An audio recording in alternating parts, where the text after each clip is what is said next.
sir. Geeks all over the globe, guys. Welcome to a brand spanking new episode of Cuz We Be Geek'd. We encourage you to stay geek, man. Listen, ain't gonna be no more delays.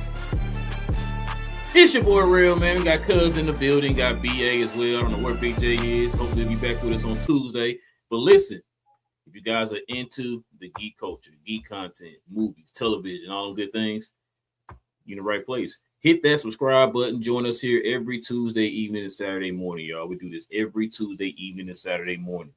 Also, too, if you guys are interested in any comments or any questions or any the topic we bring up, hit the comment section. That helps out the channel. And also, too, them likes as well help out the channel. So do both for us. Hit the comment section, join the conversation, hit them likes, and all them good things, y'all. And also, if you're new, hit the subscribe button. Well, fellas, an interesting movie came out yesterday. I think we talked about it on the last show about the toxicness surrounding the movie, but the movie finally came out.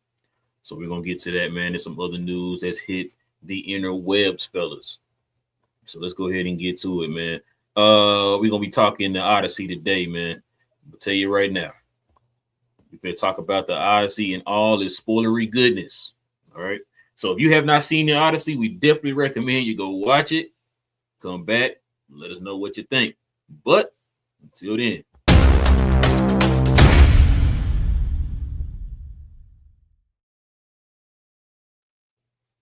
spoilers. Spoilers. Yes, sir. We are going to be talking about the Odyssey. Listen. So what we normally do is we kind of give you our individual thoughts on the movie. Then we kind of have our discussions of the movie. Then we give our Kaioken rating of the movie at the end of the discussion.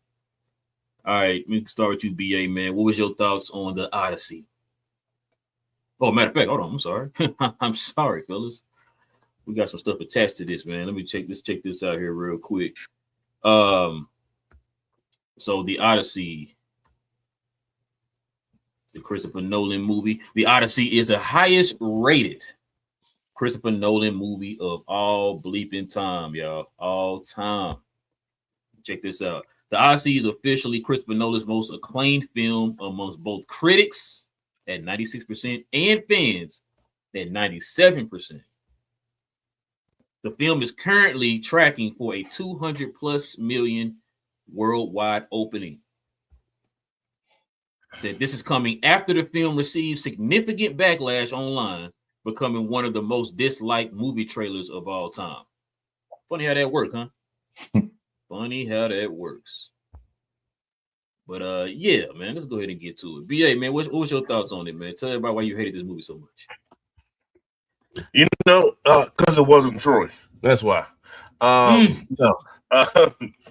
But you know, I might say this for Tuesday's show because it's like there's a difference between these two movies, and I think they, besides the fact that they are obviously talking about the same things, the Odyssey is clearly kind of post Troy, and Troy is like led up into it, and then boom, you had that whole scene. But I keep looking at both of them like, yo, this is this and this is that, and I'm going back and forth with it. So that was the first thing I was kind of doing when I was watching this, was, you know, trying not to see that version in this particular thing. Like I kept saying, where Brad Pitt at, man? Because I need to see Achilles. You know what I'm saying? It was that kind of thing. But I don't. It was from the very start of the movie. I to see Elliot Page in this joint, like I was like, that's a very interesting choice to come to kind of open the movie with, and I think they were trying to slightly be political with that, dealing with politics and whatnot. But I get it, right? So I was like, okay, cool. But when you go into it, and the breakdown of things is just, I think it was a little slow to start off with. I think it was definitely, so had they had that Cyclops scene a little bit earlier to kind of maybe slightly open it up, maybe have a soft open and then lead into that, and then if you wanted to backtrack or move forward, you could. I think that would have been fire. I like the intimate conversations between Odysseus and his wife. I think they were very spot on, especially when the son was like, yo, why won't you like do you know like how many suitors that's out there, and like you don't really want me to be king, do you? You know, that type of thing. So I enjoyed those personal interactions. I think they was kind of a little bit long with it, but I enjoyed it. It helped with the storytelling. I think Tom Holland played his tail off, man. I think he had his tail off, man. I felt his struggle because he was like, "Look, I got this father that everyone loves, and he, his basically MJ status. You know what I'm saying, like one of the greatest to ever do it, but he's not here. Hasn't been here for quite some time. So yeah, can I take over? So I felt that his struggle with that. Just move forward to see Zendaya's character, and I just thought that she was a regular what Athena would be, whatever. Like I just thought that was her, and then when you find out that it's not her, and who she was the, I guess the representation of, I was like, oh, that definitely hit me. I had to stand back from that, and just seeing, I gotta give love to Matt Damon. Matt Damon, it's not like he was a bad character. I think he acted his tail off. Did a phenomenal job throughout the whole movie. That's a lot to carry. Disney, the Odyssey is just that's a lot to do, and they compounded a lot of stuff within 2 hours and 45 minutes or whatever. And they did it. Christopher Nolan did a phenomenal job of that, and Matt Damon had to carry every part of that, every step of the way. And I think he did a phenomenal job. Even when he came back from things of that nature, and just how he was interacting with people and stuff, like he did a phenomenal job at that, and I was surprised at that. Not surprised because Matt Damon can't act, but it's just, I mean, be real. When was the last great Matt Damon movie that you can think of? Like, it's been a while. So I'm glad that he was able to bounce back in such a, I guess, strength type of a role. Very masculine. And I guess I can to answer your question, BA. What was it? Air. Okay. Okay, I get it. All right. And I think that's the Punisher, John. Hey man, when he talked about being inside of the horse and just that scene, and they gave you a little snippet like last year, whatever the case may be. That was one of the things one of the first things that you heard. But now you saw the full entire scene and stuff like that. So it was like another perspective in a way of that. And I was like, yo, they chose the right guy for that, because I was all ears. Even though I heard some of it before, it was extended and things like that. But I was like, yo, like they really was in that horse for however amount of time it was. And, imagine being inside of there and seeing your comrades literally drowning, like right there. Like, I can't make a noise to save them or whatever. Like, that's a different level of commitment to the cause, I should say. So, like I said, this is overall, it's epic. It's an epic movie. It was good.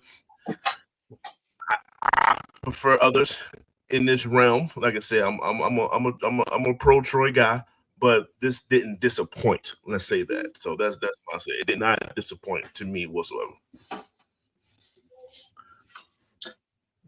For me, I expect them to hand out several awards. In Hathaway, John Leguizamo, Matt Damon, the music, the cinematography.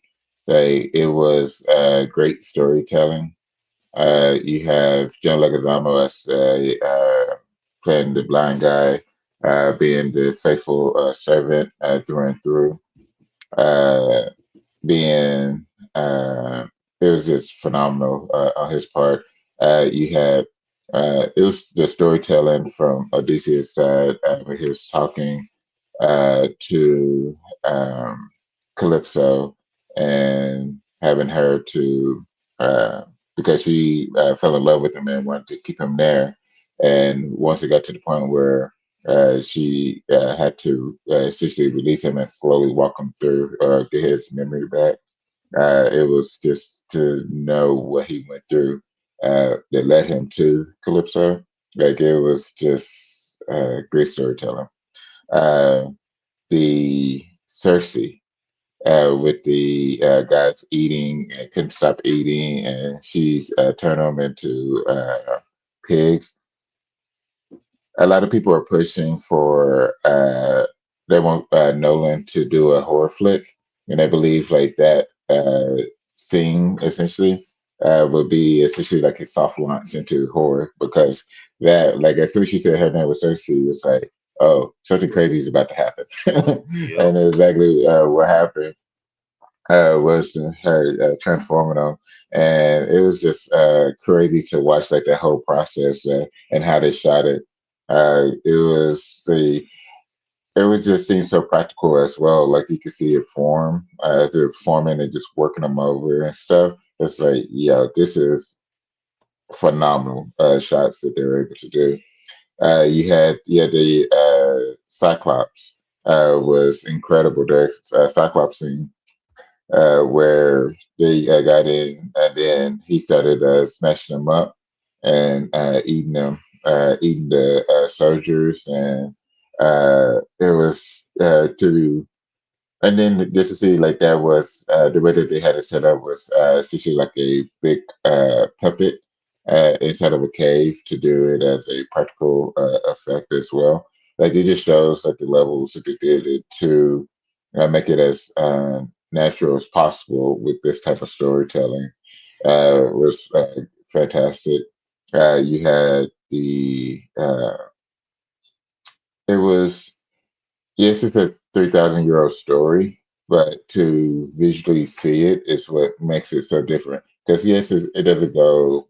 Of course, there will be some changes within it just because it goes into it's a movie, but it's essentially what we've talked about before when it comes to even for the comic book movies is yes, we expect for it not to go play by play, but as long as you maintain the heart and soul of where you got the source, got from the source material, then everybody will enjoy it that much more because you kept the heart and soul and uh, within it, and that's what this was heart and soul of Odysseus of the story.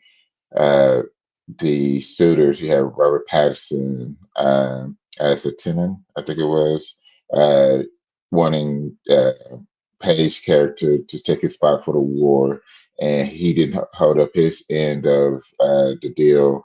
And Page character son and letting Odysseus know as about it. It was like, yo, this is phenomenal, absolutely phenomenal.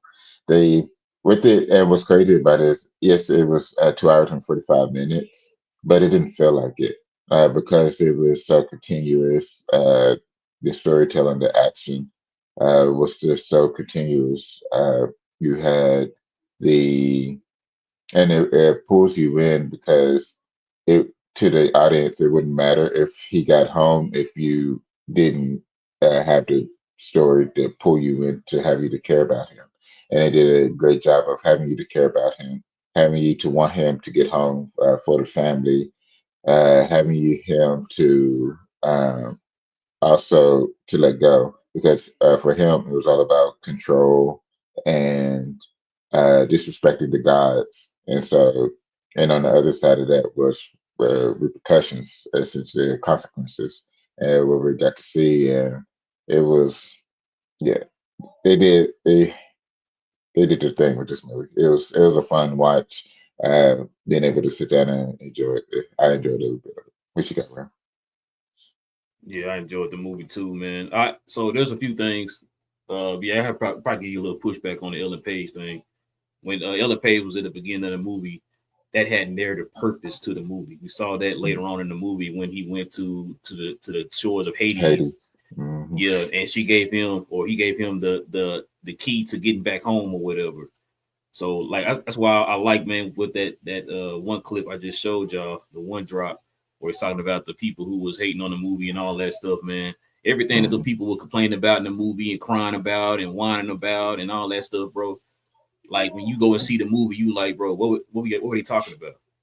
And I remember when somebody asked Chris Nolan about that when he was doing his press tour and stuff. He said, "Listen, I'm not worried about those people because they have not seen the movie." And so now we've seen the movie. Now I know why he wasn't worried about it, right? Yep. it was narrative purpose to literally everybody there. And I know people complaining about, there was someone of Asian descent there on the movie and all that stuff. He's one of the ones who took the wax out of his ears and fell out the water and all that stuff. People complaining about that type of stuff. People complaining about the dialogue being more modern and all that stuff. And I was telling my wife that, I said, because she was kind of like, yeah, that did kind of take me out a little bit. I said, I didn't care about none of that. I really didn't care about none of that. I believe that he did that so that you can actually relate to the movie. You know what I'm saying? You can actually understand it. You can follow it a little bit better with that. If you can modernize their language, we know dang well it's not how they were talking back in the day. It's like in the Bible. The Bible was wrote in English. It wasn't spoken like that back in the day. You know what I'm saying? So that's why I'm like, a lot of that stuff, man, I think people just be complaining about, man. It's be killing me sometimes. Like the premise of the movie, I think we got it. I think the basis, like you said, the soul and the essence of the movie, we got it. Like I said, I enjoyed the movie from beginning to end. Everybody, like you said, you name it all, folks. You might have forgot some people. That's how good it was. You know what I'm saying? A lot of people could be up for awards in this movie. Christopher Nolan, this is literally, I probably got to say, this is probably his best movie.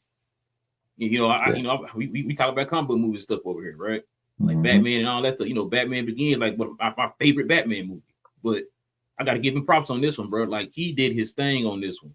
And the fact that I was telling my wife, I really didn't, well, I guess I should have known this because we saw the Cyclops in the trailers and stuff, but I didn't think that Christopher Nolan would go like, towards like the Greek and the God side of the story. Kind of like how Troy did. Remember, Troy kind of made it a little bit more grounded.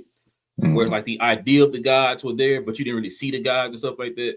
Yeah. And when we saw her in the movie where, like you said, the Athena, well, we didn't really see Zeus in them, but it wasn't, you could feel their presence when everybody went back to sea, right? When he said, hey man, don't eat Apollo's, calf or whatever. Right?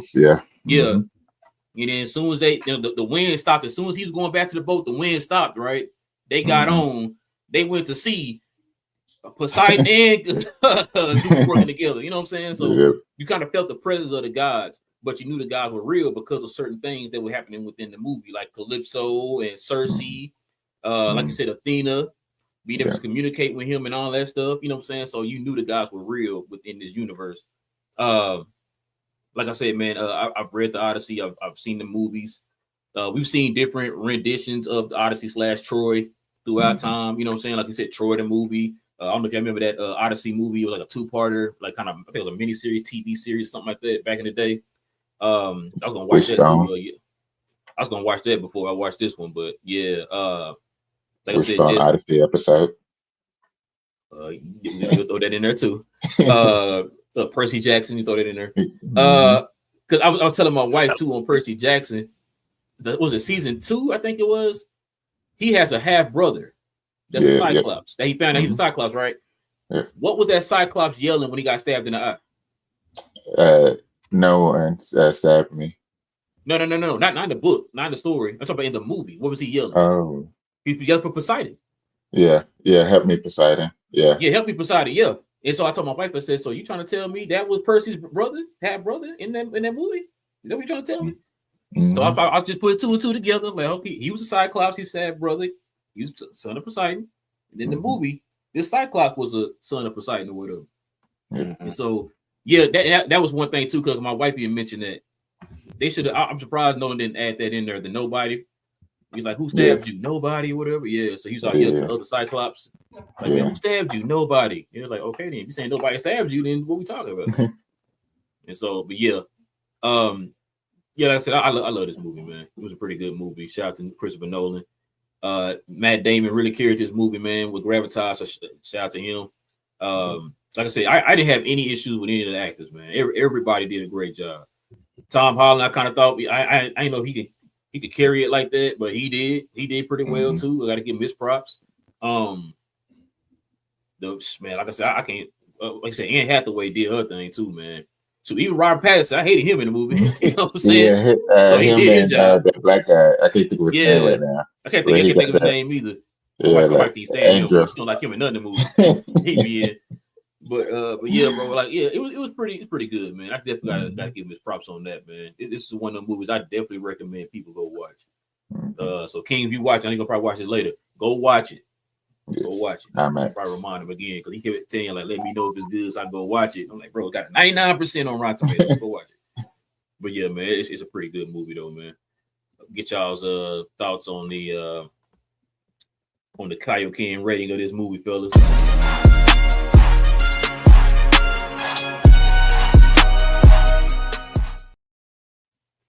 No, that's not BA playing the trumpets. BA Kaioken rating scale of 1 to 10 of the Odyssey. Let's say a 15. I ain't trying to hear you, bro. 9. I'm gonna say a 9.4. Okay. I think that's pretty good, man. It's high. Like Will brought up a good point. It's 2 hours and it's almost 3 hours, but it didn't feel like, you know what I mean? It didn't feel like it. I think that's great storytelling. If you can sit down and realize time has flew by. So yeah, I'm gonna give it a 9.4. Small things can be better, but I mean, we talking about like we nitpicking at this point, right? Like it was phenomenal to watch. You know what I mean? So I have no issues with this. Is a rewatchable for sure. I'm definitely gonna give it probably 2 or 3 more viewings, and then I think it's good enough to kind of watch over the years. You know what I'm saying? And that's like the most important thing. Can you go back to this in the future and be like, yo, they still did that thing on it. You know what I mean? And I think this is definitely one of those things. Understood. Yeah. I definitely not 9.4. 9.4. He said 9.4. No DeMarcus Ware. I'm gonna give it 9.5. And part of why the bump up, dolphins. Those dolphins in the movie were real and was an accident. Like they just popped up on them. So everybody wanted to be in the movie, including the dolphins. No, those were real life dolphins that they decided to keep in the shot, which is crazy. So yeah, this is 9.5 for Mother Nature hopping in, giving its blessing. Bro, you know what part I forgot to mention? That part where he was on the island with the Giants. Oh yeah, bro.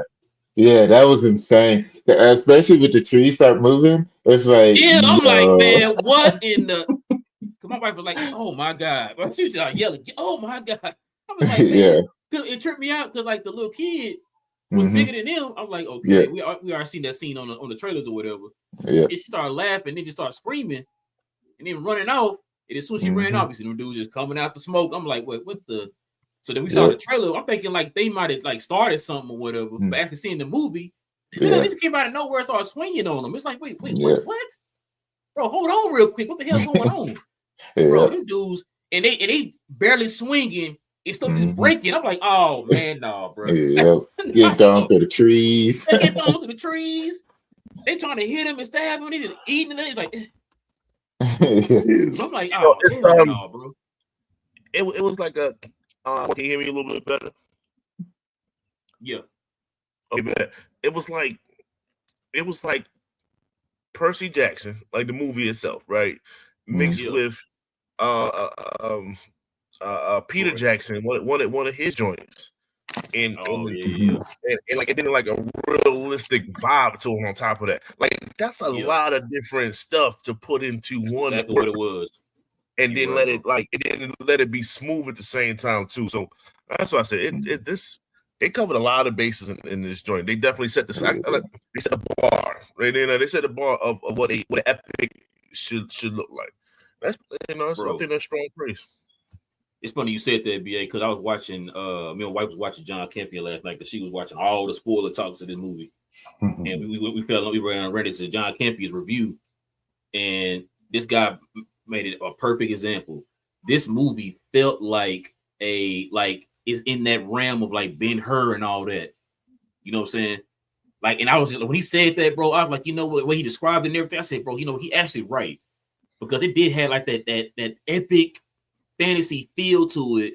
Yet it felt very not grounded, but I mean it felt grounded, which is crazy to me, bro. That's why I kind of thought that Nolan has done like more like sci-fi-ish stuff, so I shouldn't be surprised. But I still was surprised. Like, I didn't know he was gonna go that far into the fantasy side when he's making this movie. I thought it was gonna be kind of more like Troy, but probably a little bit more serious or whatever.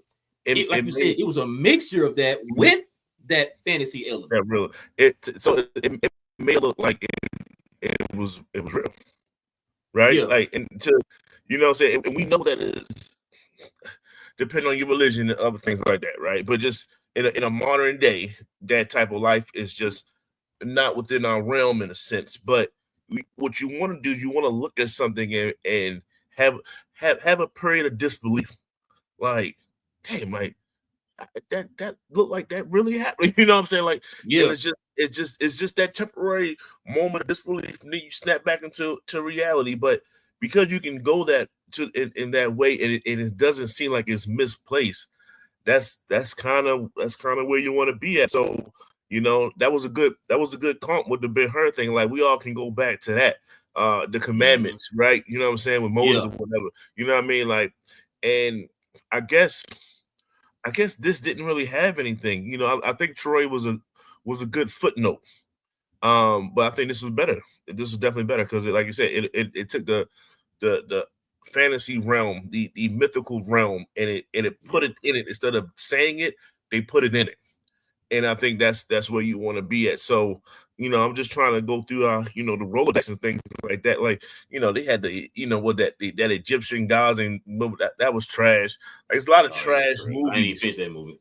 Right along the way, and it's just like I think this is like it supplanted itself as this is where you want to be. And hey, now people got to shoot to see. Hey, we got to make it better than that. Bro, I agree with you. What you said that it may make it feel real.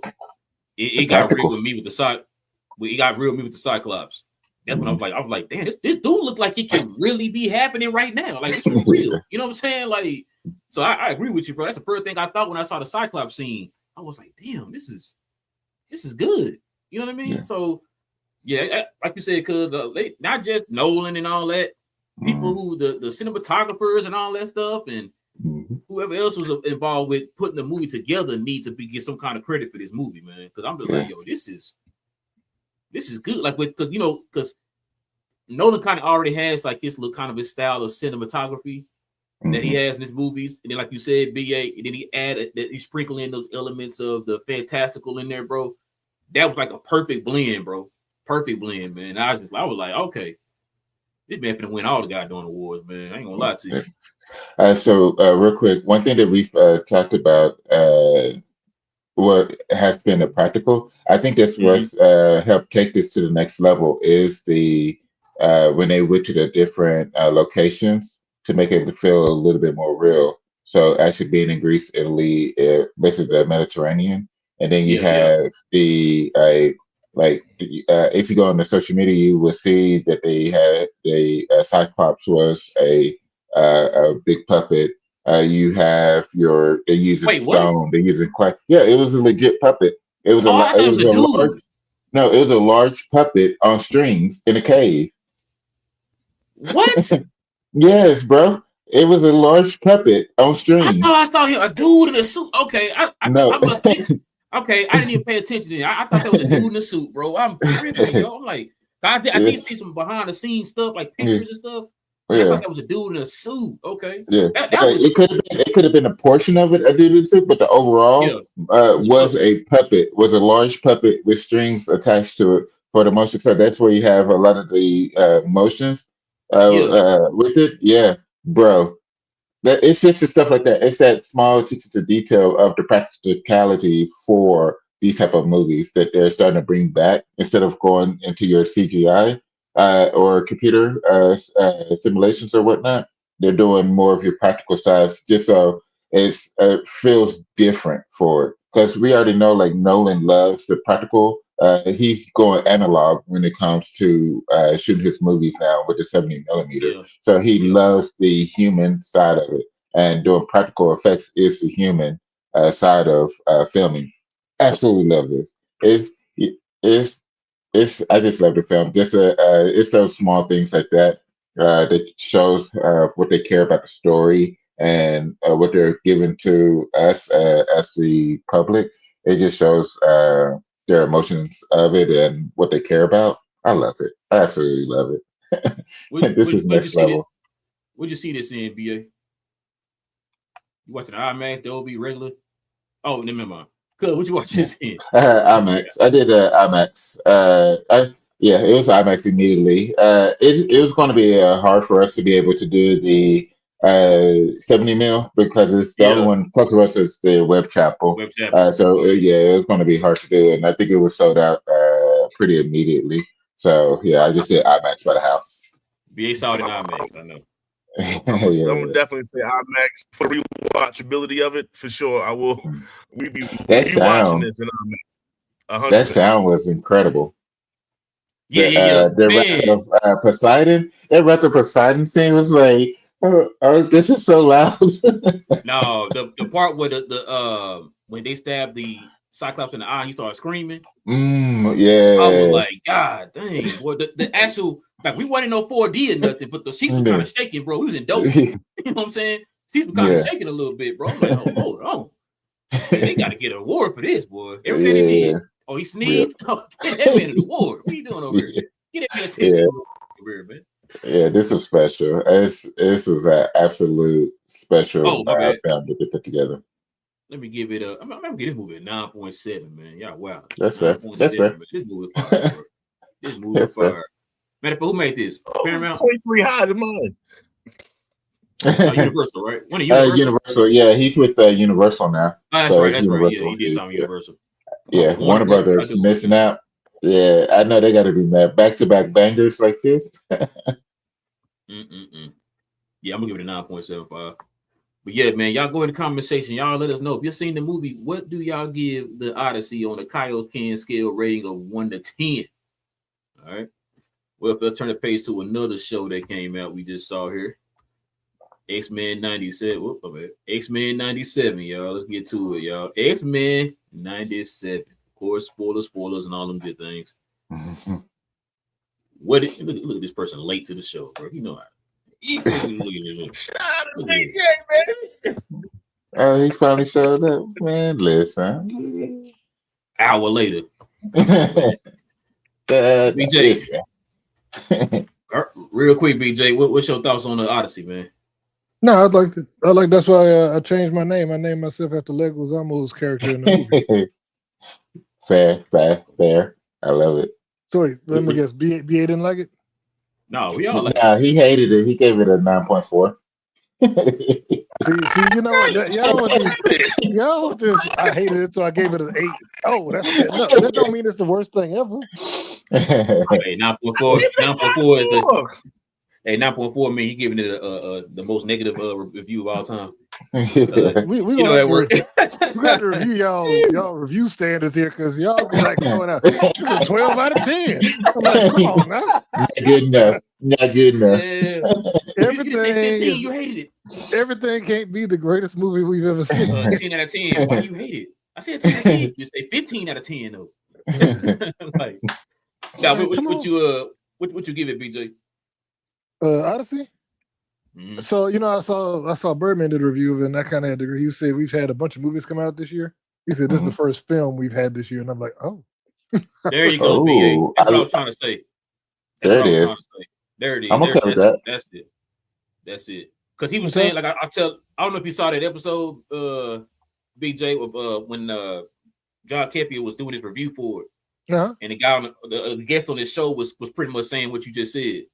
He said, man, it kind of on that level, like a Ben-Hur, like a film. Like this is kind of in that same realm or whatever, right? We got a modern day kind of like Ben-Hurish, like BA said, the old commandment. What's called it? What's the Moses? The 10 Commandments. Just said it. Yeah, 10 Commandments. Thank you. And so it's just like it's kind of in that realm. You know what I'm saying? Of film, like you said, this is a film. It felt like an actual film, bro. And I did not think that, like I told them, I didn't think Nolan would go that far as with the fantastical. But he definitely proved me wrong, man. I'm kind of glad he did. But yeah, I'm about to go grab my coffee. I watched a bunch of stuff about the movie and the making and stuff. And really, like I said, I think all that foolishness about the casting and all that, I think that's going to die. I said the same thing. I said the same thing. About $800 million, probably when it's said and done. And that's not me being, because it's already tracking to be about $200 million this weekend. Mm-hmm. The only thing is going to slow down in about 2 weeks. So it's got this weekend and next weekend. So by the end of next weekend, it should be around 350. Mm-hmm. And so Spider-Man or whatever. Yeah, and then Spider-Man is going to drop. So I think it's going to drop off, when Spider-Man hits, because we already see Spider-Man is tracking around 255. But so they're saying that this is hitting at 100 million domestic, 200 million worldwide is what they're thinking is what it's going to finish out this week. I had looked to see what I'm seeing so far on it. Because what does it show on? What? The thing with a 2 hour, almost a 3 hour movie is if it's good, then you're going to get a lot of people to rewatch it. It's called what it is. So you ain't get a bunch of rewatches in 3 hours, I don't think. You think? I will. Yeah, because did they do Avengers? They rewatch if I find time, I'm gonna catch it before Spider-Man come out. Catch it again. I mean, like I said, I liked it, but I don't know if I'll go back and watch it again because, like I said, it was 2 hours and 46. I went at 5:50 just so I could get out by like 8:30 and 9 o'clock. So everybody went early. And we did the same thing. 5:45. I went 5:50 on Thursday. We had 3 o'clock tickets, right? And then like we went to dinner with one of my wife's friends, and so we had to push the movie back. And so she was like, "What time you want to go?" I said, "Babe, really, we want to keep it between we want to stop at 6. You know what I'm saying? Because it's a 3 hour movie or whatever, bro. So we ended up going at like 7. And so I was like, "This is it." And I was like, "This is why I made the tickets at 3." Like you said, you can go at 3, you out at 6 or whatever. So Hey, what did you watch it in, BJ? Dolby. Yeah, my boy right there, boy. Dolby. What did y'all watch it? I watched Dolby. Okay. Yeah, and so you went to did you go to the real one, the one on Web Chapel? You went to No, I got IMAX right by my house. Okay, I saw people talking about they went to the one in Web Chapel, and I'm like, yeah, like I said, it's just. What they say? I saw Oppenheimer on that one, and like I said, that was amazing. But like I said, I wasn't gonna try and fight and find a time because it took me 2 weeks to find the Oppenheimer viewing after it came out because it was just sold out. I'm like, I ain't doing that, Mm-hmm. Man, that's crazy, bro. They got to do something. Everything else but get his rate for this movie. I'm still waiting. Wait, you sound broken up. You say your rating. What's up with your rating, man? That rating rating. Like I said, I would probably get this, like I said, 9.75. Like I said, it's probably one of the best. You trying to beat me? You heard my rating. I didn't hear your rating. I didn't hear what you said. You know what? Never mind. I didn't see my rating yet. 9.8. No, okay. So no, I was just saying. I did think so. My favorite movie I watched last year was Nuremberg, which I don't know if y'all saw, but that movie was I saw. That movie was fire. That's another one. Yeah, that's another one that's like it is it's a story. Ain't a bunch of fighting and action and all that, but it's like psychological. Yeah, it's cool and it's full of stars. You got your boy from what's his name, Rami Malek. You got Malek or something like that. Yeah, you got Rami Malek. You got the dude from Gladiator. I forgot his name now. Russell Crowe. You got the Supreme Court Justice. Old Loki. Yep. You got the boy Michael Sheen. Yeah, Michael Sheen. Everybody's in this movie, man. That's what it's like. But like I said, it's to the point now. The movies like that, man, that's what I talk about when I'm like, if you tell a great story and you do a great job with your movie making and that movie was gorgeous too. It was period set. They actually went and recreated the entire thing, just like on this movie on Odyssey. They went and one of the films in the Odysseus' castle. That's an actual castle in Sicily, and they were saying that they let them use it because it was old, but they wouldn't let them build a road up to it to carry the equipment, so they had to fly everything up to the top of the mountain. Oh man! Whoa, helicopter. Yeah, they were like, they wanted to build a road, and they were like, yeah, no, this is like a 700-year-old building. Like, no, you ain't gonna do that. That's same thing with the cave. They said there was an actual cave. They went and shot inside the cave. They didn't do no sound stage. And I'm like, but I did see people complain about how dark, because John Campbell, you saw he complained about how dark some of the stuff was. And I'm like, I got that because some of the stuff, it was hard to see. Yeah, it was. I thought that was like added to it for the like BA was saying, the realistic feel of it. That's what I thought. What areas was he saying it was too dark? Was it the Hades or was it the cave? The cave. No, the Hades was fine. I think Hades was fine. And actually, I think the cave. I think some parts in the Detroit thing. He did talk about the one thing that I did agree with was the shaky cam stuff when he was doing the fight scene. Yeah, I never liked that about his action. I never liked that, bro. I've told Keen that before. We talking about the Batman movies. Like, that's the one thing I don't like about the Batman movies. You can't see Batman putting the work in because you're constantly doing it. Yeah, you don't have to just believe he doing work. You hear it. That's how it was back in like 2000 when the Bourne movies was out. It was just okay, they're gonna be hitting each other, but we're gonna shake the camera, look like they're doing way more stuff and do a bunch of cuts. Yeah. Like, stop We ain't doing got to that. do that. Yeah, we ain't got to do that. Show this man, he played Batman. Show that man putting the work in, man. What we do? But I'm saying that I'm telling you, I found out they rebuilt the Troy. That was complete built from scratch. They said that was they built that as a like That said was a it actually had 2,000 extras could fit inside that city that they built. Bro, how much the movie See, that's cost? what I'm saying. Like, that's what I love about this. It was the practicality of it. It's It How all much was the movie cost, BJ? How much the movie cost to make? You naming all this stuff. I don't know. Let's see. Because Cuz already said that it went to 85 different islands and stuff. yeah. They hit up out of Mediterranean. Yeah, like this movie had to make like I think it's to the point like It was Universal like, hey 250. man, they gave him a blank check and said just go do your movie. Well, that's Universal. Mm-hmm. Well, that's what I'm saying. Oh, And yeah. then it was like, So yo, it's gonna it's be all Christopher right. Nolan. He gonna give us a bill back. You know what I'm saying? So Oppenheimer, I think Oppenheimer made it to $1 billion. Yeah, If not, it's it like was right there. really close. Yeah, I think it was like right 900 there. something. So Hold on, let me see. I can tell you what the Odyssey. They I said don't know if they got 250. was the budget. Yeah, was it? 250. Mm-hmm. Yeah. Well, Because of the practical effects, I bet. That's what brought it down. Also, I think a lot of the actors did it for free, man. I really do think actors do Christopher Nolan movies to go get an Oscar. You know what I'm saying? Like this is already up top. This is up top on the like I said, list. John Leguizamo should be up for an Oscar. Supporting actor, absolutely. So far, there's 2 movies right now that a lot of people are buzzing about with the Oscar wins: Obsession and this movie. Well, they said they're already buzzing about this movie. So wait, what did you think about the intro to that they showed for Dune 3? Since you saw it in IMAX, because then they said they showed the intro. I didn't see that. I saw it in I'm talking about Will. I mean, I must see it, so it really don't matter to me. No, man. See, no, they were saying it was. They said no. So you're the one that's supposed to be hyped up. They were saying it's one of the greatest because people who saw the full 8-minute clip, they were saying that because they said it was 8-minute clip. They showed a CinemaCon, but they said they showed a 4-minute clip right before this. Yeah, it had to. It wasn't for. It didn't show it for mine. It had to be a different theater. Oh, no, he probably talking about the 70mm one. You must have to go to 70mm then. Yeah, because my trailers was only 6 minutes. Like from it was as soon as it ended and the movie started, I looked at my clock and it said 5:51. So that was 6 minutes. And it said 3 trailers. Okay. One question then. So Dune is shot in IMAX. Like they shot theirs in 70mm. I don't know because they said this was the first movie they said that was shot 100% in IMAX. They said that this movie was shot 100% with IMAX cameras.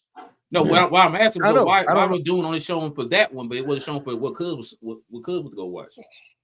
Let me see, because I wonder if it was. I didn't get the trailer. I didn't think it would be. I don't think it was showed. I didn't think that they showed trailers at the 70mm. So it had to be like AMC or Cinemarks. No, IMAX. Hold on, let's see. Because 70mm, they say they don't really do trailers because it's not shot. Trailers aren't shot in it tight. Oh, I see what you're saying. So there's no point of trying to show a trailer if it's not shot for that type of screen. Cause what he talking about? Cause BJ's right. Cause John was saying that too. That they saw the trailer in front of their movie. Yeah. In front of their, when they go see it in IMAX. So it was only shown. It was only shown to people who saw it in 70mm.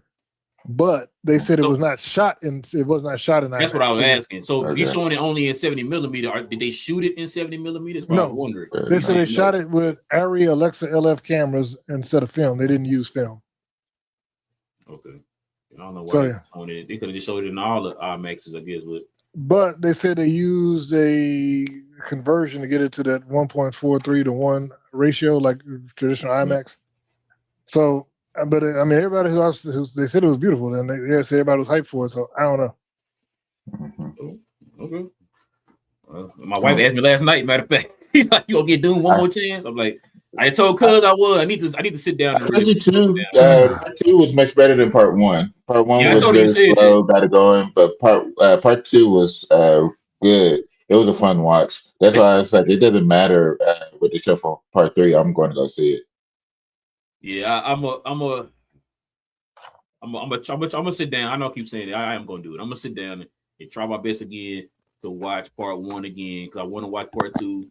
If I enjoy part 2, I definitely go watch part 3 because it's in part 3 way more action than the other two combined. From what I'm hearing. So part 3 is yeah, part 3. Yeah, that's what I'm hearing. So I mean, part 2 was full of it, so that's better. That means it's on an upswing. Yeah. Anybody got any charities? Are we affiliated with any charities? What you mean? Why?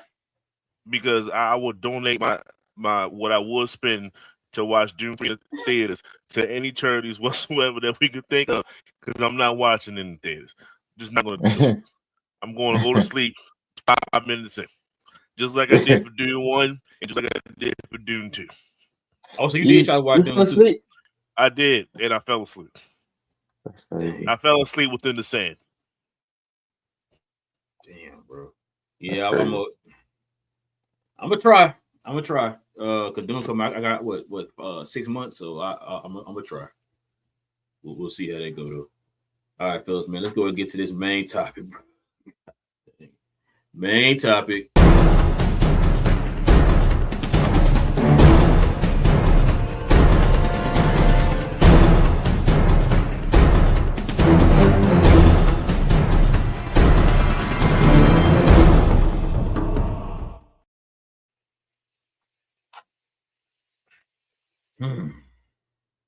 Here we go again. Guys, there's 3 things in life that's guaranteed: death, taxes, and Batman 2 being delayed. Batman Part 2 has been delayed more times than GTA 6, y'all. Look at this, y'all. Look at this. GTA Fall 25, Batman October 3rd, 25. GTA May 26th, October 2nd, 26 for the Batman. Let's put it like this: Batman was supposed to come out October 3rd, 25. Then it got pushed back to October 2nd, 2026. Then it got pushed back to October 1st, 2027. And then guess what? February 18th, 2028. We ain't never getting this damn movie. Let me tell you that right now. Okay? We ain't never getting it. So, of course, delayed to 2028. Check this out. The reason the Batman Part 2 was delayed again said the decision to move the Batman movie might not be because of Matt Reeves nor James Gunn. Warner Brothers has moved the release date for the J.J. Abrams movie, The Great Beyond, from November 13th, 2026 to October 1st, 2027. The former release date for the Matt Reeves Batman sequel, because of this. The Batman Part 2 was pushed back to February 18th, 2028. Well, let's get y'all thoughts on this, man. You know what I'm saying? It's always something with these dang pushbacks and all that stuff. Big J, what's your thoughts, man?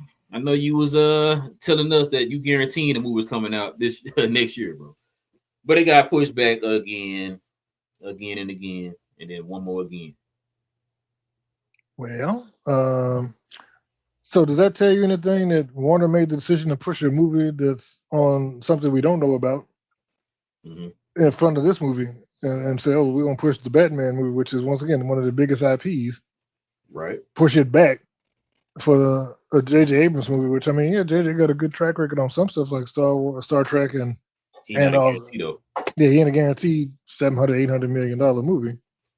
This pretty much is, and I'm like, I wonder, does that say that something about their confidence in the movie? Or remember, I don't know if y'all been hearing, but I've been hearing that James and Matt was beefing about control of the Batman.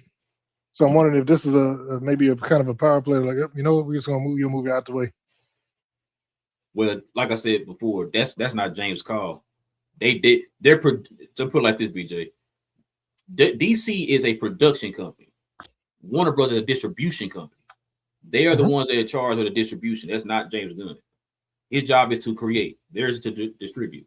But he's over that studio. He's over the DC studio. So once again, this is not like a separate one. He's not over. He said that a million times. He's not over the distribution. Like when we used wondering that one time about the Lanterns, I kept telling you that. That's Warner Brothers. Warner Brothers is the distribution company. DC is the production company. Go ahead. So who sets the? Does Kevin Feige set the release dates on his movies? No. They do have windows that they have, and I thought he got to pick which movie's going with windows, right? But they also have the rest of Disney to deal with as well. So that's where Disney creates it. So it wouldn't be him. But I'm saying Disney gives him February every year. They give him usually May, and they usually give like a December one, right? Don't they usually get 2 to 3 windows each year where they could put a movie in? Yeah. So that's Disney deciding, not him. I was just about to say that's Disney, right? But I'm saying, but if they pick, okay, I'm gonna put this movie here, I'm gonna put this movie here, and he's over all DC movies. But I'm saying, so unless one of us said, you know what, we're just gonna take your release date. But once again, why would you take a release date from an almost $1 billion guaranteed project for an unproven project you don't know, unless they think this is the greatest thing ever made? Let things air out. That's what I'm wondering. Like, you know what I'm saying? I'm like, does it make sense? No, I agree on that. But like I said, that we could blame James Gunn for everything else, bro. But I keep telling you, he's not in charge of distribution. That's not his job. I'm not blaming James Gunn for it. I'm just saying, as the head of the studio, you would think they'd have some control of what goes in what release date, especially if it's a Warner. I mean, if it's a DC product. Now, the Great Beyond. I mean, he probably go in there and say, "Hey, I want this released around this time." They'll probably take the note, like, "Okay, cool, we'll get back with you." You know what I'm saying? But that's not his forte. Like I said, he said that, he explained that before. I mean, John talked about it on his show. He said that that's not his. He's a production, not the distribution. That's two different things. I bet he was over distribution. He probably the release different. You know what I'm saying? Yeah, that's not on him. But as far as what you're saying, I don't know, because we heard a lot of things too about Matt Reeves' health. Remember that? You were talking about that. That's what I was hearing a lot of people saying it was attached to maybe his health. But no. I don't know. Are they trying to get Matt Reeves to leave? I mean, this is the thing, Big J. This is the thing. You know, this also hurts the DCU Batman. Yeah, because it pushes it back even further. Yeah. So, look, you think he would be cool with pushing something back that's gonna hurt his product? Like, no. You know what I'm saying? Like, here's like I said, that's what I'm saying. Do you think that this is being used to kind of just make Matt Reeves like, you know what, forget it? Because they ain't started production yet, have they? I know they started pre-production. Yeah, no, they started. Shooting. They started shooting. They started shooting. Robert Pattinson said that there was he was on set. Them and the Superman. Man of Tomorrow. They both started shooting at the same time. That's right.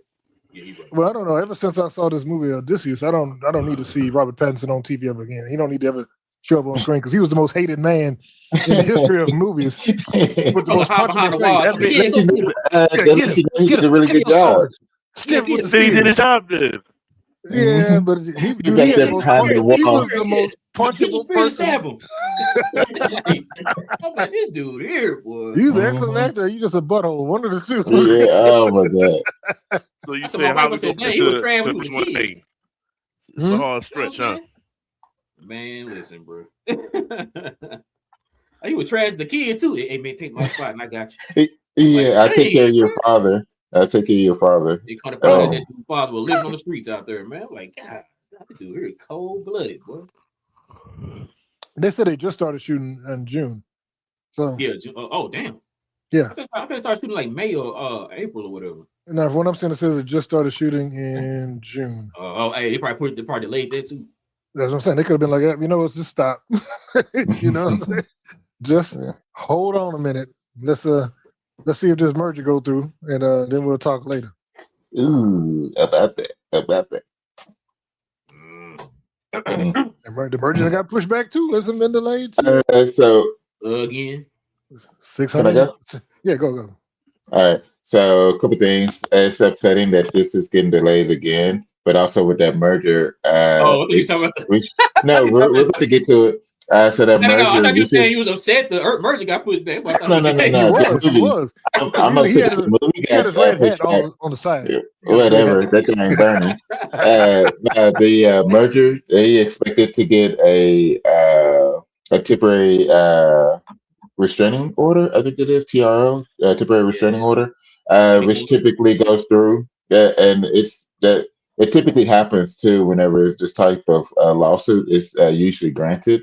And so we should have word about that on Wednesday. What's funny about it is the lawyer for Paramount was trying to use Amazon as a example of there being multiple distribution companies because of F1, and they had to let him know that Amazon didn't distribute that, that it was Warner Brothers that did it, and so that it ended up exactly. So he was helping to push the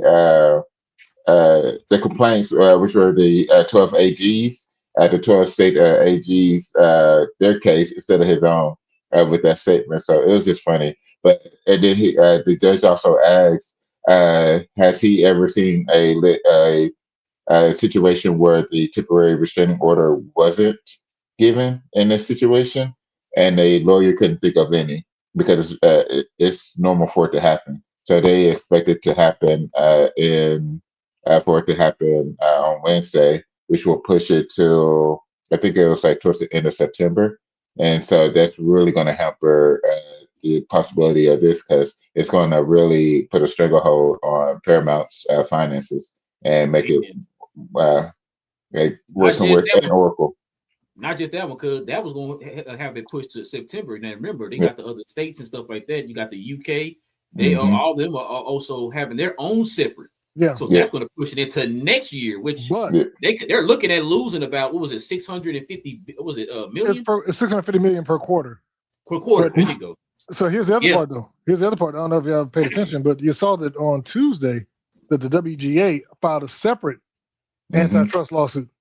So I don't think this is. I don't think this is going through. Besides the state, I don't think so either, BJ. I'm praying it's not. Don't forget about the investor for Paramount that's suing as well. Said that they believe it was improprietary. Was it the Ellisons and Trump working together for this?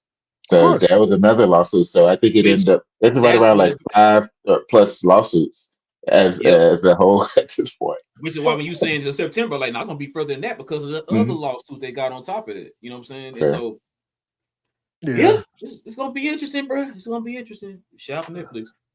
So y'all think that means that James Gunn's gonna stick around? Because they kept saying if the Ellisons took over, he was out. You think that this means that there's a shot? I just wanted to fall apart. I just wanted to completely fall apart. Like I want this to cause. I want Oracle has lost. I think they said right now I think overall it's pushed up to 600 billion because of their stock price as well. So it's right around like 600 billion that they've lost. You have they're losing like tens of millions a day. Yeah, and then you have them the Daddy Ellison guaranteeing the debt, but the debt is increasing to the point where he might end up having to let it just fall through. So it's like, come on. And guess what, BJ? If they let it fall through, they owe Warner Brothers a $7 billion check. Yeah, but it's cheaper to do that. It's cheaper to do that. You're right. Now, here's the question: will those other entities that were investing, like the Saudis and all that, will they then turn around and sue the Ellisons because they were guaranteed that this was going to go through? You know what I'm saying? I hope they would. I hope they would. Run them pockets. Run them pockets. I'm suing for trauma, you know what I'm saying? I'm gonna jump in. We're gonna do a class action lawsuit. A class action lawsuit. Were you affected by the possible merger? BA said it hurt him. I'm stressed out over here, man. Yeah. You saw that right here. This didn't happen before this was announced. That part. But with this part 2 being delayed, it is upsetting because it will affect the DCU Batman coming out, which we've talked about a million times as well. But I do hope that I think this is it shouldn't have this many delays, to be honest. Like you already had a long window of when this movie will be made from part 1 to part 2. You already had a wide window, and now there's no reason for it to keep growing. When your Batman's getting much older as well. When it comes to the delay for the DCU, which needs it's another one of its pillars to be able to grow the universe and to maintain it as well. So it's just hampering everything around it. So it just needs to get fixed. What you got, Peter? I appreciate y'all talking when it comes to contracts and things of that nature, because people need to understand it and hear that. No, seriously, but by no means, and I mean by no means, do I expect James Gunn in whatever position he happens to be in, boss, that he's going to wait even longer for this particular project. I think I think that was all he needed. I think he doesn't need too much. He doesn't need too long to make a movie. I think that might have been one of the last straws, and he's going to go ahead on with his version of Batman. He said, "Y'all push it back one more year if you want to. In 2 years, you'll see Batman. And I guess I think you can put whatever you want on that." I just think that he's ready. I think I wouldn't be surprised if he ain't got a script ready like right now. Like right now. Oh yeah, he absolutely you know what I'm saying? does. But he didn't want to put no pressure on Matt. And I think that's the most important thing. Like, he didn't want to put pressure on Matt. But yeah, he's not going to keep doing that. He's not going to keep going back and forth with everything. So yeah, man, if this is your favorite character, if this is you're a studio head, why would you wait? Just go ahead and do it. And just deal with the consequences that comes afterwards, if there is any. So I'll just keep going with it and just say F it. That's my preference. Why not? What do you say, BJ? I was gonna say I don't know if y'all been hearing about the new casting rumors too about the DCU Batman that James Gunn is casting. But I've been hearing the last that I heard was a dude that was 32 years old, and I'm like, huh? Yeah. I'm like, John was talking about it yesterday. He said he's been hearing from some people that guy you talking about. Yeah, and I'm like 32. I thought he was supposed to be Damian Wayne's daddy. What's going on? I thought he was a little bit older. Thinking that too. So I'm like, I'm confused with what they got going on. It's weird now. Like I don't know what the direction is, because if you're supposed to be the father of Tina, and yes, unless maybe he got he might have been wait, Batman is he a brother? He knocked somebody up when he was like 16 and 17 or something. You know what I'm saying? Well, I know he got daddy issues, but in the comics, Talia, I know, had her way with him. A la Alyssa from Invincible. He was under. Yeah, exactly. Well, not to that degree, but yes. If it just age him up within the movie, but they just want the young Batman for extended amount, they could still end up throwing his age as like early 40s, but the real life guys early 30s just for age purposes, But he just don't look like he looks young though. Like if yes, you could digitally, but the picture they showed, he looked young. So I'm like, I don't know. That's why I was wondering, like, what? Because we talk about other people and those guys look more mature. This guy looks a little younger, and I'm like that's I'm like, back to what are we doing? I got you. Couple things. I don't know if you probably heard when he said this, BJ. Him and the guests on John's show, both of them were saying they don't think that James Gunn gonna stick around at 2027, at the end of 2027. I'm kind of leaning towards that myself, not because of the Ellison stuff. It looks like they're gonna get this this what's called. I don't know. I don't know if James Gunn gonna stick around long, and if he's not gonna stick around long, I don't know if we're gonna get a Batman movie in this universe. They might mess around and reboot the whole goddamn thing again. That'd be crazy. Yeah. So I don't know, bro. Because I really don't know what's going on. Like you said, I don't know what's going on because this is something that should have been and took care of. Now this kind of got me wondering if they're going to do a Batman 3. If you're taking this long to do a Batman 2, are they going to do a Batman 3? Or are they going to say, okay, that's the end of this universe or whatever. Let's move on and let's go do the DCU. Yeah. Like, because I right now I don't know. It is extremely frustrating, like you said, because this dude started, he was 20, now he's 40. You know what I'm saying? Do the Batman 2 or whatever. Mm-hmm. And so I'm just like, I see the point, bro. I don't know, bro. And I was wrong. My boy's 31. The guy Mitchell Slaggert, the one that John Campbell was talking about. Yeah, he's 31 years old, and I'm like, yeah, I don't know. What happened to the other guy John mentioned? He said the other guy was the guy they said was one of the people that was up for Superman. And it was like, well, I forgot his name, but I looked at Tom Brittany. Yeah. I don't know. I mean, yeah, they said he mentioned it, but he's 35. He's about to be 36 this year. So he's in the same age range as the other people we talked about, like the guy that you guys liked and my boy Glenn Powell. So I don't know. Yeah, I think he's British though, which we need to stop that. We 100% need to stop. Be British. He can't be British. He got to be American. I'm throwing a flag on the play because I'm tired of British Batman. We had 3 now. This be 3. Can't have 3. If they can't get an American for James Bond, you can't be a British for Batman. Or Spider-Man. We like Tom Holland, but I'm tired of. And we even had Superman was British. He's supposed to be from Kansas. Yeah.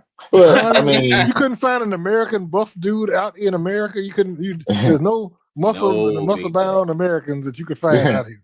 You seen our food out here, man. Don't do that. Everybody ain't eating buckets, man. Come on. Oh man, did BA coming back or what you doing? He did say trying to get his stuff. His audio, I think. Yeah, trying to think of the audio right because he was choppy. So Henry Cavill is a little tricky though.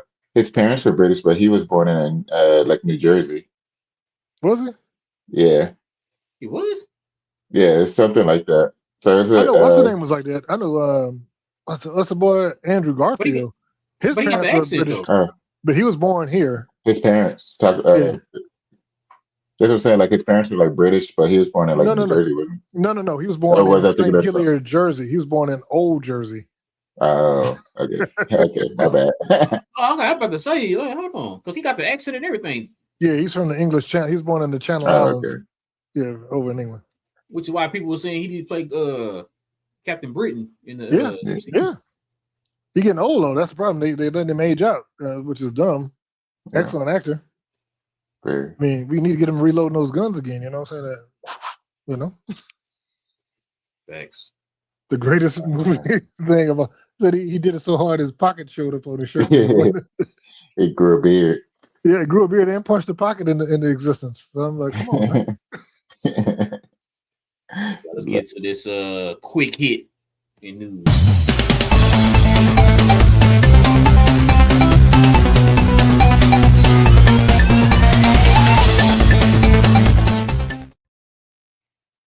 Man, listen, fellas. We got some Spider-Man news. Brand new day. Post-credit scene reportedly sets up Avengers Doomsday. So it says Spider-Man Brand New Day reportedly has just one post-credit scene, fellas. I'm trying to stay for 18 of them, all right? Which is said to directly set up the events of Avengers Doomsday. Well, you got your news there, fellas. Get y'all thoughts on this. What's your thoughts, cuz, on this end credit, bro? What do you possibly think he could? Ooh, I don't know what it is. But what do you think he could possibly be? Setting up for. Oof. And I told you, BJ. You told me no, I ain't gonna do that. Didn't I tell you this movie gonna set up the Avenger Doomsday? Didn't I say it? It's kind of crazy that they are allowing it to set up, and like I understand because they're not going to be in the Doomsday, but they'll be in Secret Wars, so that's why it's kind of unique that they're going to set up Doomsday. What could it be? I didn't say that. I said Secret Wars. You're right. My bad. Go ahead. I thought so. Yeah, I said Secret Wars. Let's see. Trying to think. What could it be? It would. There have to be X-Men. I would think something X-Men leaning. Since everyone believes that it's Jean Grey, that said he is Jean Grey. Oh, so if she is Jean, I think it will be X-Men leaning. So I mean, it'd be pretty unique because Sony is doing it. It's a Sony movie, and but they're helping the MCU with it. So that's the only thing that I would think it would come close to, or something as far as X-Men leaning. Yeah, it's gonna be crazy. Man, we're right around the corner for that. What you got, Big J? I was thinking it was gonna set up Secret Wars because I thought we were gonna get the symbiote suit showing up, which was gonna be the impetus for him getting this, having the black suit in Secret Wars. But I don't. Yeah, I mean, I can see it because I've heard all kind of stuff from at one point they said he died at the end of the movie, and then that's what they were saying the symbiote was supposed to bring him back, which was supposed to set up him showing up again in Secret War. So I don't know what they're doing.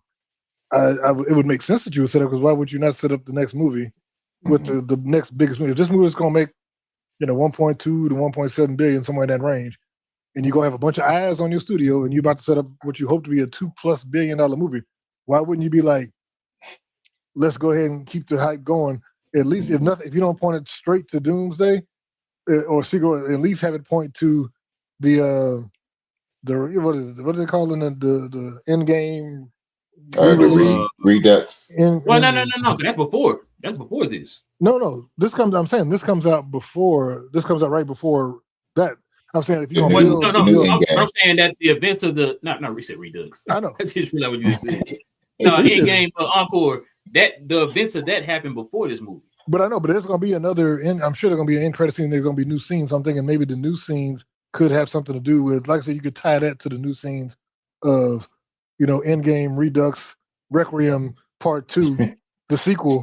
You know what I'm saying? As you bring it back, they could tie all that together. You know what I'm saying? That is the title. It is. It's a long title. I know they didn't just make James Gunn mad because he didn't like the colon. They put a colon, a semicolon, parentheses.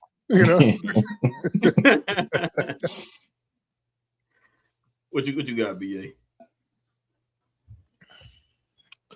I agree with Big J. First and foremost, I think that's going to be you ain't gotta look surprised. I believe it's going to set up. It has to. I think that's the only thing. I don't think that's even a huge brainer here. Like, that's kind of what the MCU was known for, is to set up other projects. So why wouldn't you choose arguably one of your biggest films of all time to do that with? So I think that's logical. Excuse me, and I don't think that we're going to deviate from that. If we do, then it leads to questions. It's be way more questions. Like, do you not think that Doomsday is worthy of your promotion? Do you think there's issues with it? Are you trying to separate yourself from it?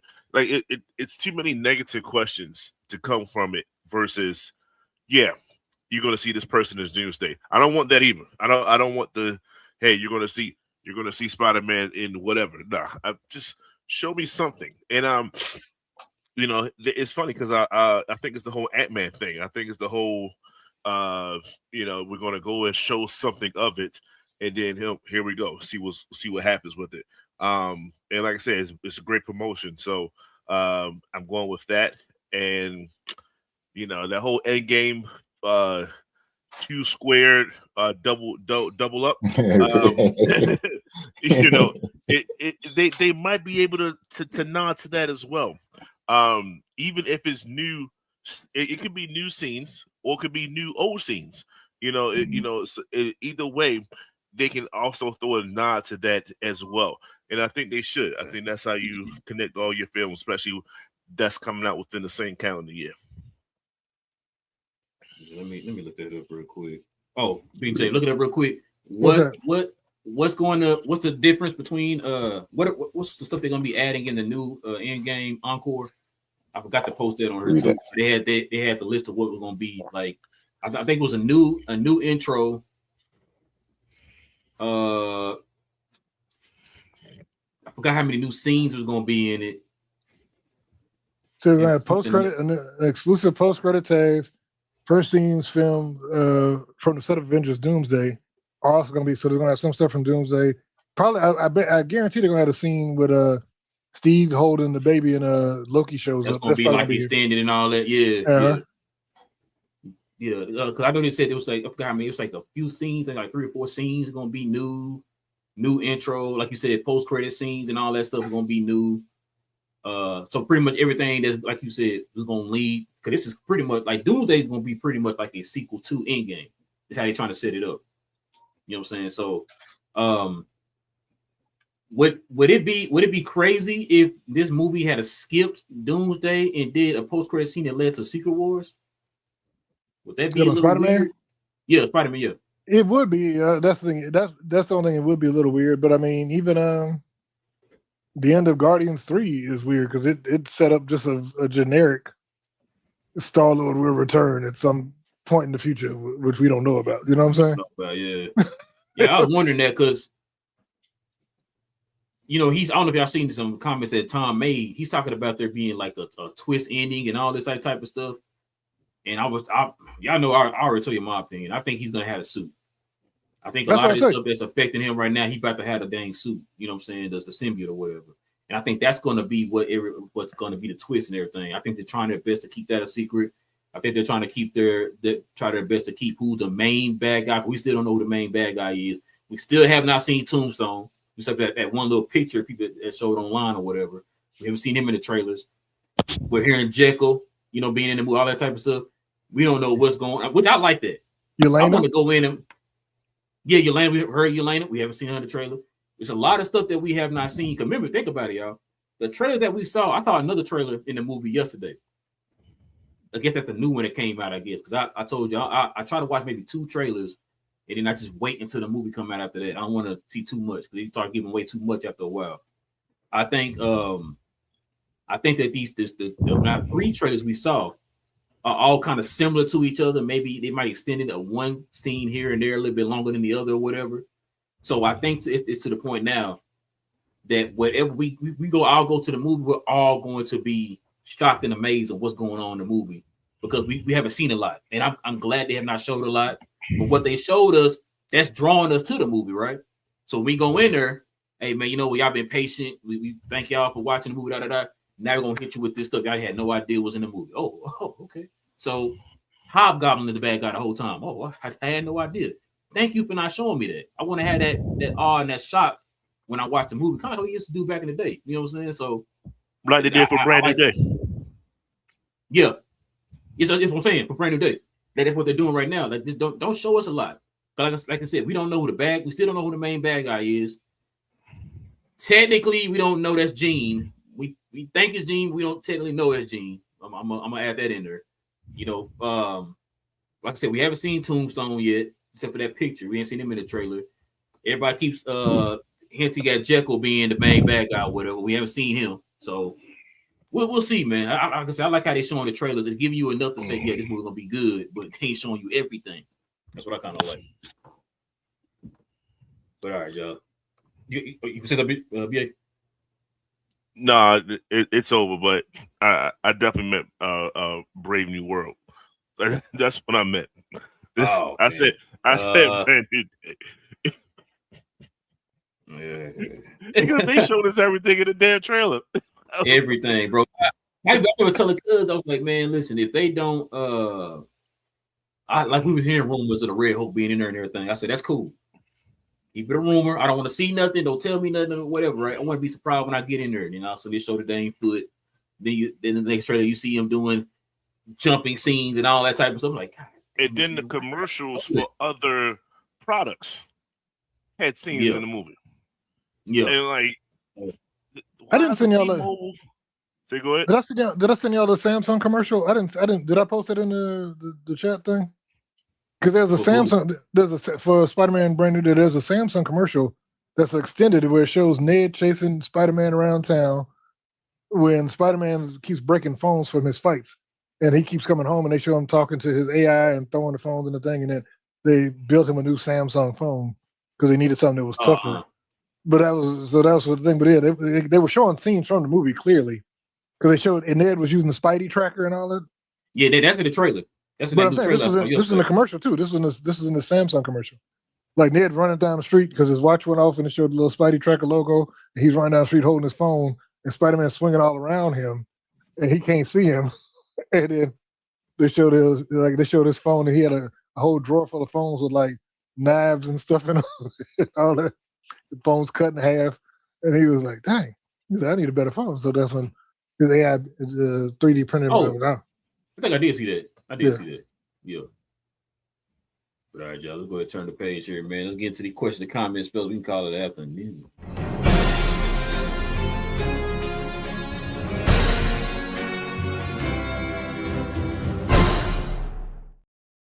We got up here first. Salam said, "What's up? Seeing the Odyssey tonight." Oh, he's seeing it in 70 millimeters. Ooh, he rich. Okay. Hey, Salon, when you go see it, man, let us know what you think, man. How it look to you? Be there on time, man. Record it and post it online. That's what you do. He said, "I'm gonna go see if it's as terrible as they said it will be." What? No. Just pull your camera out, record the whole thing. Just record the whole thing with your camera and live stream it. On YouTube. Salam says the Paramount thing is a mess. It's the biggest danger to the DCU's future, not guns, foolishness, or Supergirl's failure. Yeah, man. Yeah, we'll see. But like cousin BJ was saying, I've been praying, like, please don't let this go through. Every time I hear somebody else showing them. We need to talk about the X-Men. You're right, BA. My bad. Dang. Ooh, my bad, y'all. We need to talk about the X-Men. We'll do that real quick, man, after this after the comments or whatever. But yeah, we agree with you on that, Salon. And then he says, of course, there's a Doomsday end credit scene that I guess that confirms who Sadie is. I think it helps, but not necessarily confirm.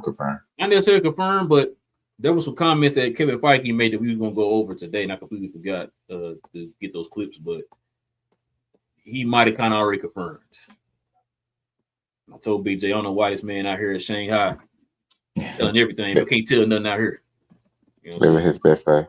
Well, I guess it's different over there. He only goes out there for sounds like Avenger movies and not for everyday or your regular Marvel movies. So that's what makes it special.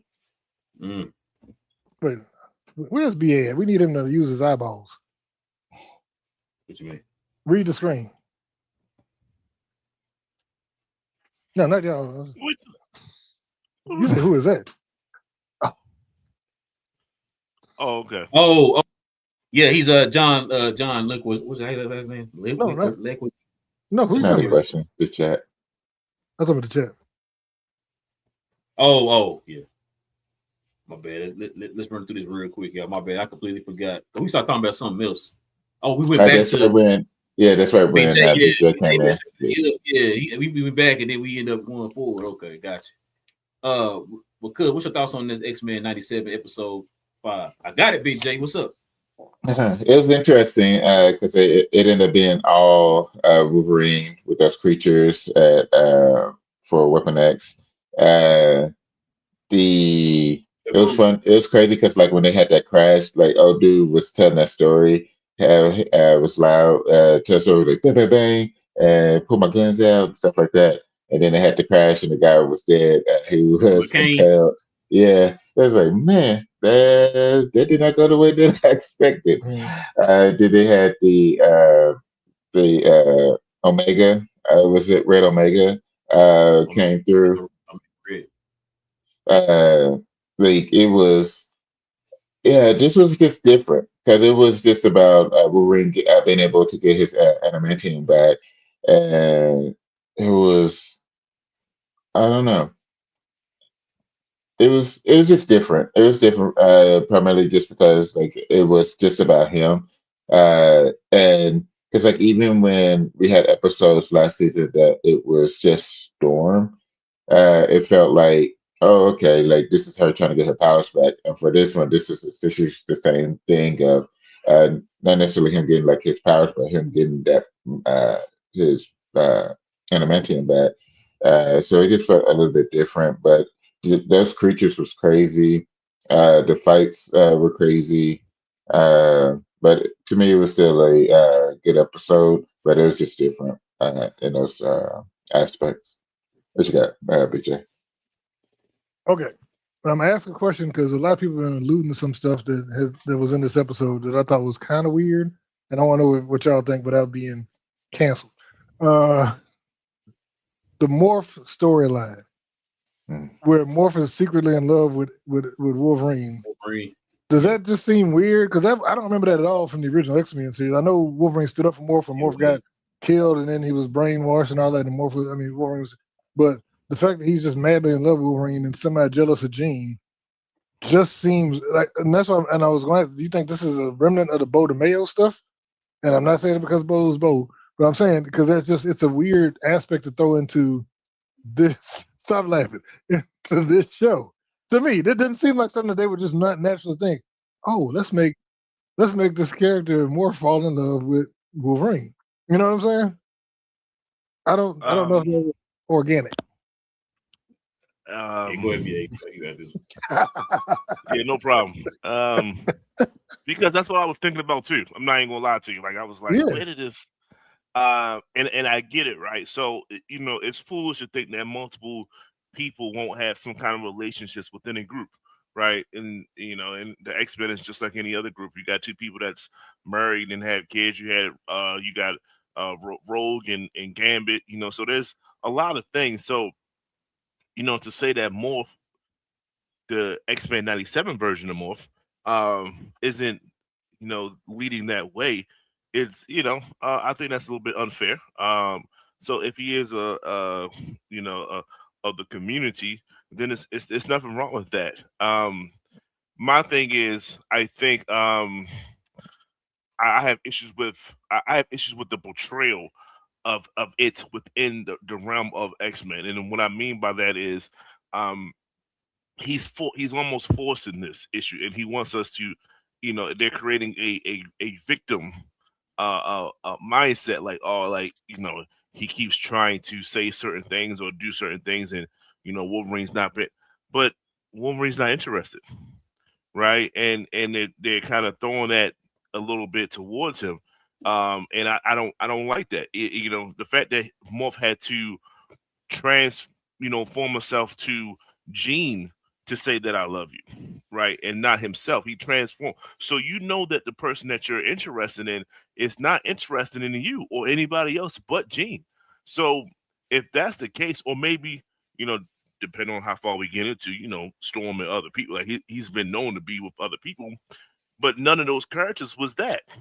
None of the characters was a malish figure. So and I think Morph knows that, because that's why he went from male to female to say that I love you, in a sense. So I don't like the fact that we're quote unquote feeling sorry for someone. Like, it is what it is. You already know. So if he thinks that you're his friend, which is Wolverine, that's my guy, and then you're saying no, I have other feelings. So you're the one that's being untrue, but they're not saying that side of it. So it almost makes Wolverine look like an a-hole, but he's not. Wolverine is, like, if anything, he's the victim in this whole situation. He's the one that you should be kind of like Wolverine didn't do anything wrong. He's just trying to say how he cares about somebody else, but then you're the one that's kind of being untrue to yourself. If you feel that way, just come out and say it. Call it a day. Why are we hiding? In a sense, so it's weird.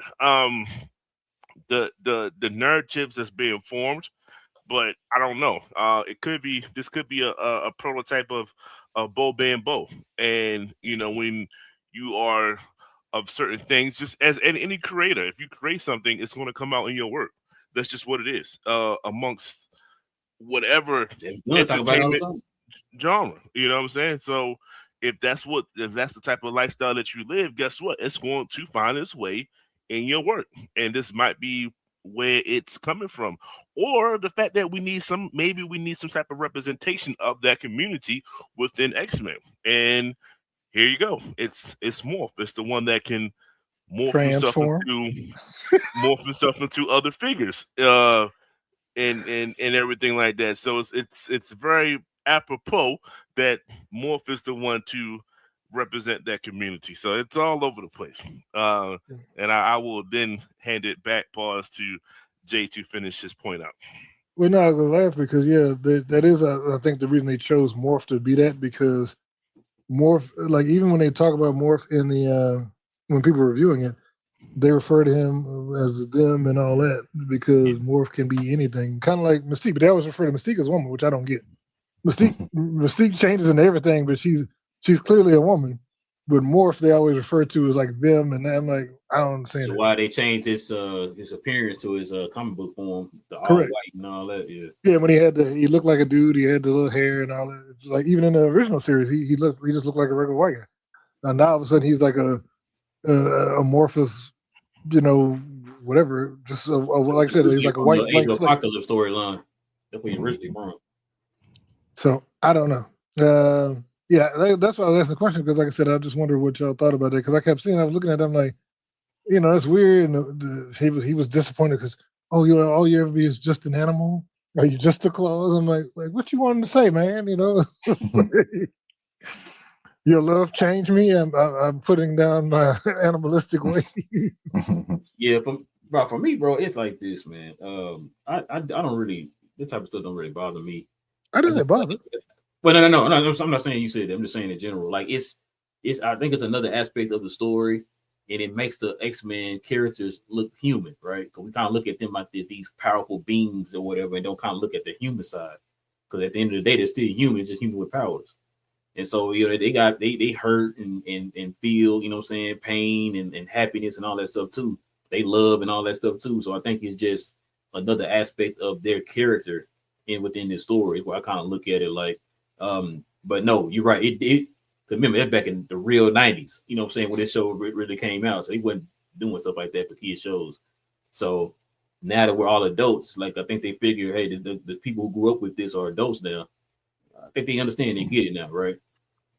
So that's why I kind of think, I mean, yeah, I guess it is. I guess it kind of feels out of place because it's not what they led with back in the 90s. But remember, Morph died in the show. Came back through Sinister or whatever. They kind of like disappeared. Well, he came back a little bit, but it was like that last season that people would try to forget or whatever. You know what I'm saying? So, so now they kind of got a chance to kind of like flush the character out. Cause I like Morph's character in this show. You know what I'm saying? I like the character. I like what he kind of brings to his element to the show. So, I mean, it's cool for me, man. I mean, it's different, yes, but I mean, is it cool? I mean, like I said, it's cool with me. I don't really have too much issues with it. But we're gonna say about this episode. This was different from the other one because the stakes were a little bit higher, of course, with Apocalypse and all that stuff. So this one was kind of like I said, a little bit more of a personal story. Now Jay don't be saying this when I say this. This felt a little quick. How he got his animanium back. Okay, it felt a little quick. They could have. I feel like they could have. This could have went bone claws a little bit, maybe one more episode, and then got his stuff back.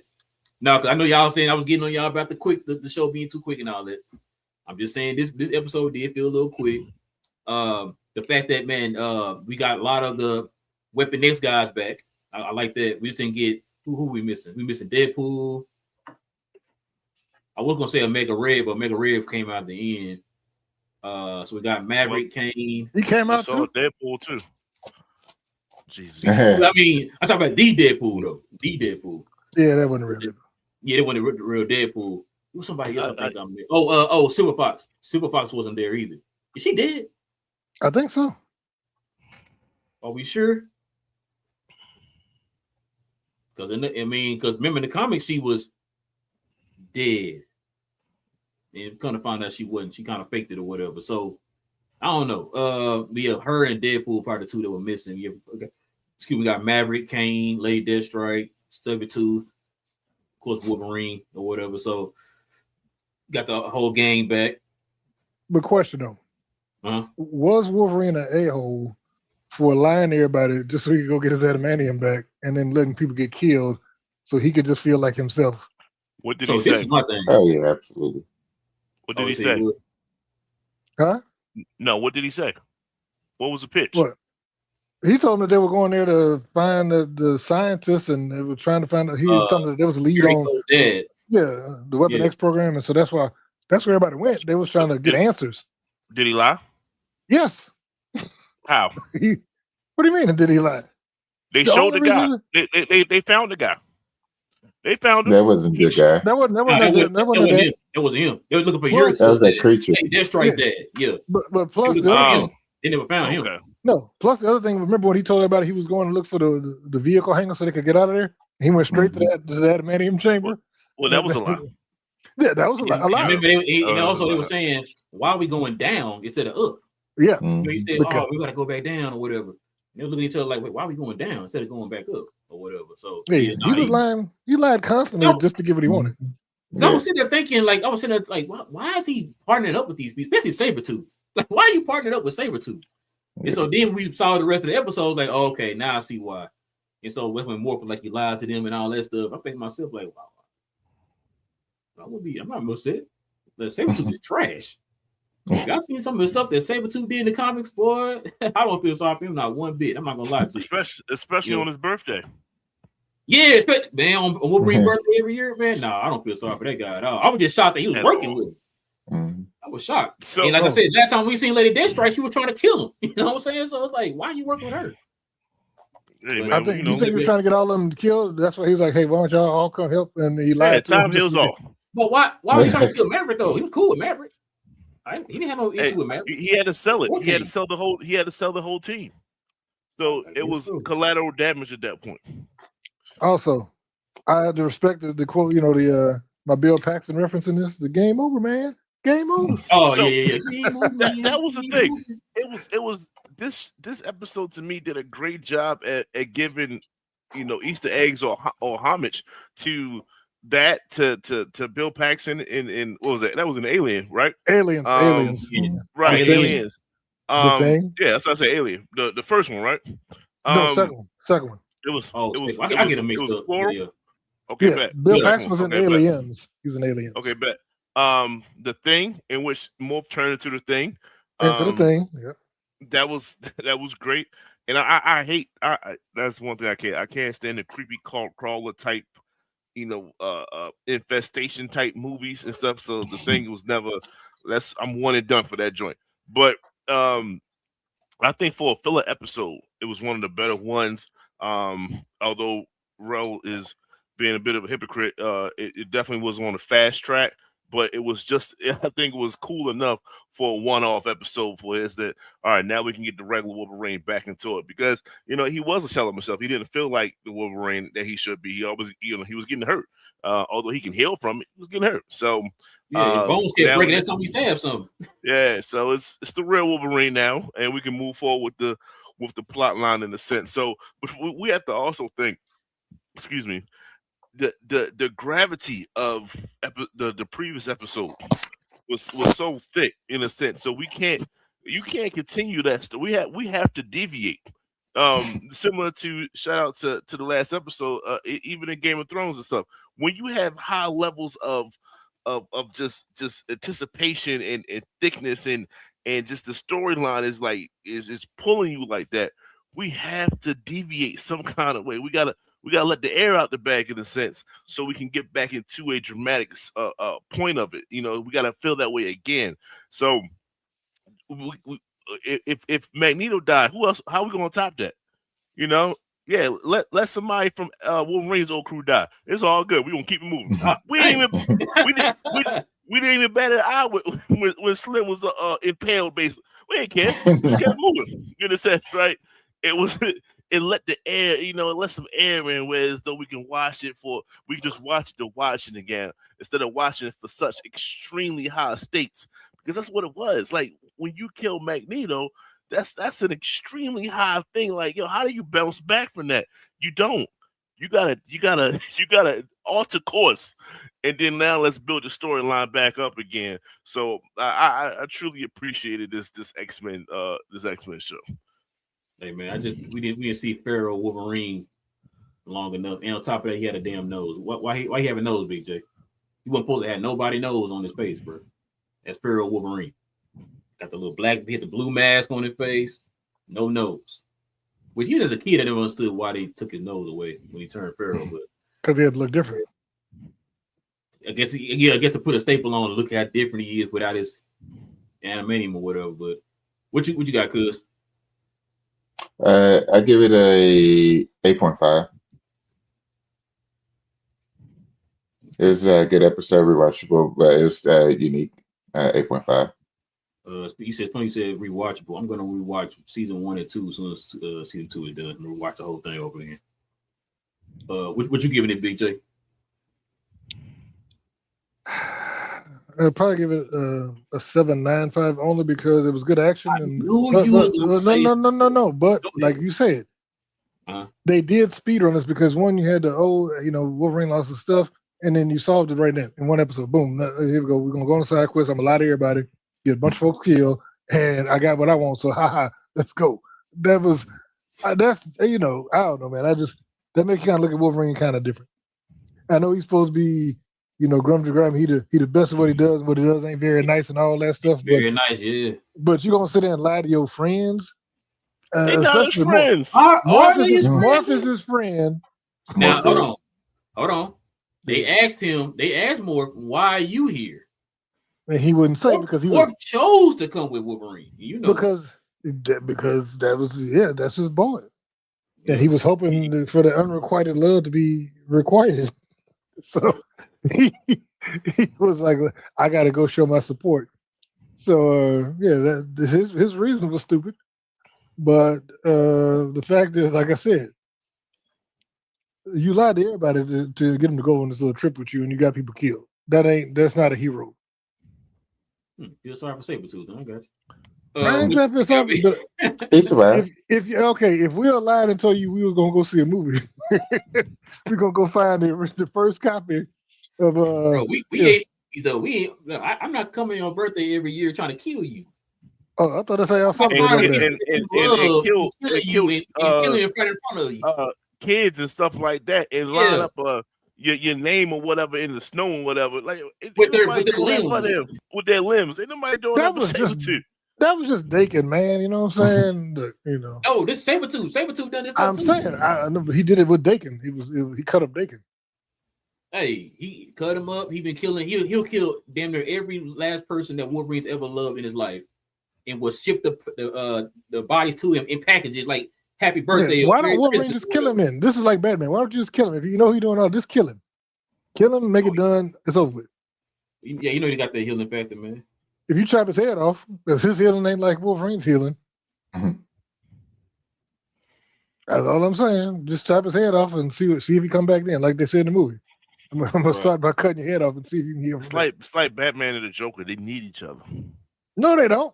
Nobody needs Sabretooth. They do. They need each other. Does anybody? What has Sabretooth done besides torture him for hundreds of years? Why do you need him? He made him a stronger person. Okay, well, I done leveled up. I done leveled up enough. We're gonna end this today. I leveled up tonight. You made me a killer. I don't need you no more. You good? Chill out. I got it. What you got, BA? What you got ringing this? Yeah, man, I enjoyed it, man. I enjoyed everything that you don't like about it. That's what I liked about it. I like the fact that it was one-off. I didn't need multiple episodes for this. What I needed multiple episodes was the first 3 episodes. That's what I would like more episodes of, since I can't get that. You know what I'm saying? We're comparing this to that. No, cool. It's just one-off. You did the thing.